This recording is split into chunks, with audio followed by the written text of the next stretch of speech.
یہ وہ خطبہ ہے جس میں حق کی آگ بولتی ہے، یہ وہ کلام ہے جسے خطبہ شکشکیہ کہا جاتا ہے، یہ آواز ہے مظلوم علی ابن ابی طالب علیہ السلام کی۔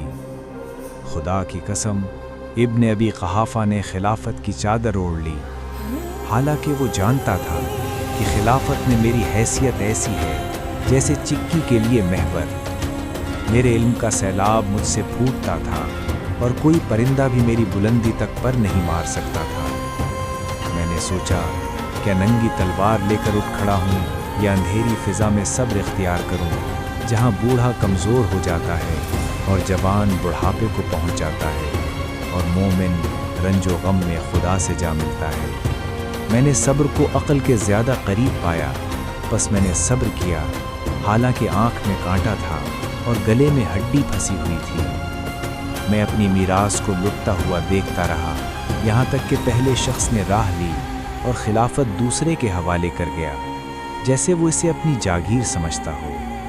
اس نے خلافت کو سخت راستے پر ڈال دیا، جہاں زبان سخت اور ٹھوکر زیادہ تھی۔ لوگ اس کے ساتھ ایسے تھے جیسے اونٹ بد مزاج ہو کہ نکیل کھینچی جائے تو ناک پھٹ جائے اور ڈھیلی چھوڑ دی جائے تو قابو سے نکل جائے۔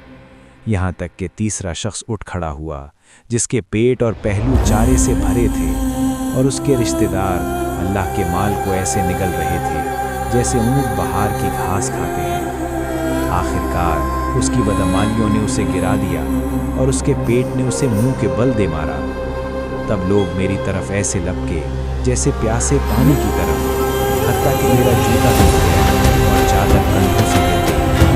اگر لوگوں کی موجودگی اور حجت کے قائم ہو جانے اور یہ وعدہ نہ ہوتا کہ میں ظالم کی شکم سیری اور مظلوم کی بھوک پر خاموش نہ رہوں، تو میں خلافت کی رسی اسی کے کندھے پر ڈال دیتا جس پر پہلے ڈالی گئی، اور تم دیکھ لیتے کہ تمہاری یہ دنیا میرے نزدیک بکری کی چھینک سے بھی زیادہ حقیر ہے۔